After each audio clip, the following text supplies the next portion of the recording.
I'm gonna show you how to turn this simple loop into something more exciting like this.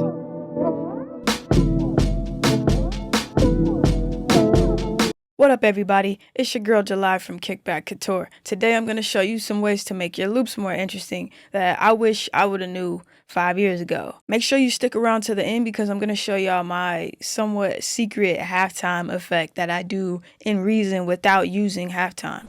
So the first way to make your loops more interesting is to select them all. I like to bust them in, I select them all, and then I add a group. So I make a group out of all my melodies. And the way I did this was by selecting all of these, and then you're holding down shift to select all of them. So click one, hold down shift, and then click on the bottom. And then you press Command G on a Mac and Control G on a Windows. Now I have a melody bus. And I can name that, change the color or whatever. And inside this melody bus, I add an effect in Reason. It comes with Reason, and it's called synchronous. So that's step one. Step two, make the group and then add synchronous. So the first thing I do to make my loops more interesting is I start automating these parameters. And synchronous is a modulator in itself. So what I do is I grab this shape right here and I draw it in. And then there's a level option here. So if I move this up or down, it'll automate the level as we listen. So let's hear it. I'm going to play it without it, and then we'll play it with the automation.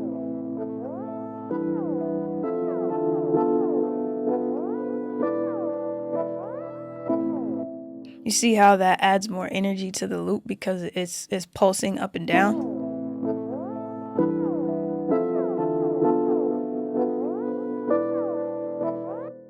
The next thing that I do to add more energy to my loops to make them more interesting is I add some filter automation. So instead of doing it on this same layer, I'm going to go to the second layer by clicking on 2, and then I'm going to turn on the filter, and let's add some filter automation, and we kind of change it as we listen to see what it sounds like. Now you can use this same shape repeatedly, or you can use some of these other shapes too, like this sine wave, or make it like that. Let's listen.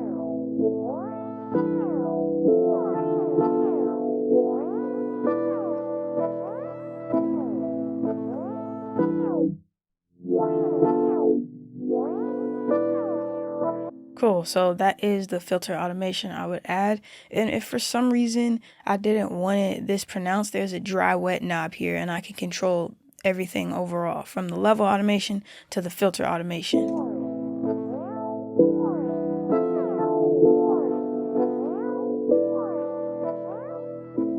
Cool, and that's a couple things you could do with synchronous.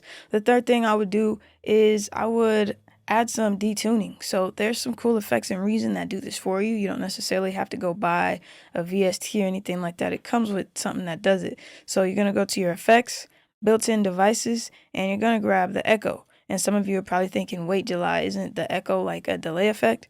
Yes, it is a delay effect, but it also has some detuning capabilities. In order to turn on that detuning, you're going to turn the delay time all the way down.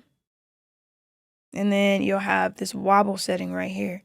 So you could bring this wobble setting up. Ah, now I get it, July. And now you can add some detuning.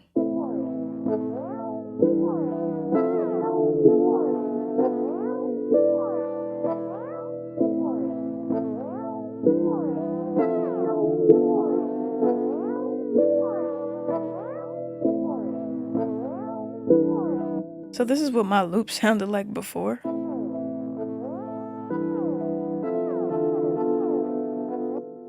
And this is after.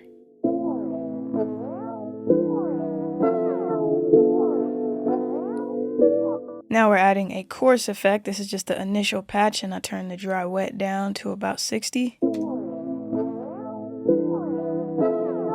Maybe pull it down more.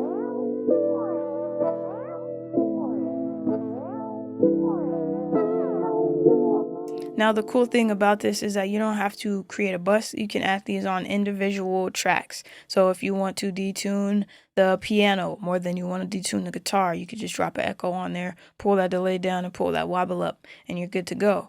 All right, now I told you to stick around because I would show you my pseudo halftime effect that I made in Reason. Route this to a new output bus, and this is like, it's not really halftime, but this is my Reason halftime. So I'm gonna call it our time, okay? And if you want to copy this, just simply copy the effects over.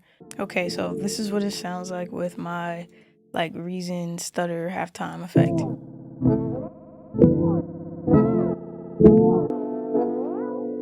Without it and with it.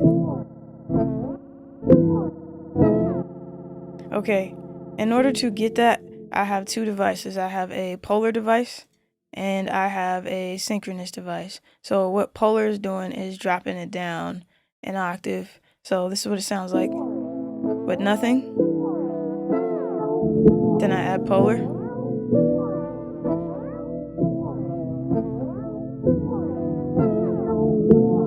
And then I add synchronous.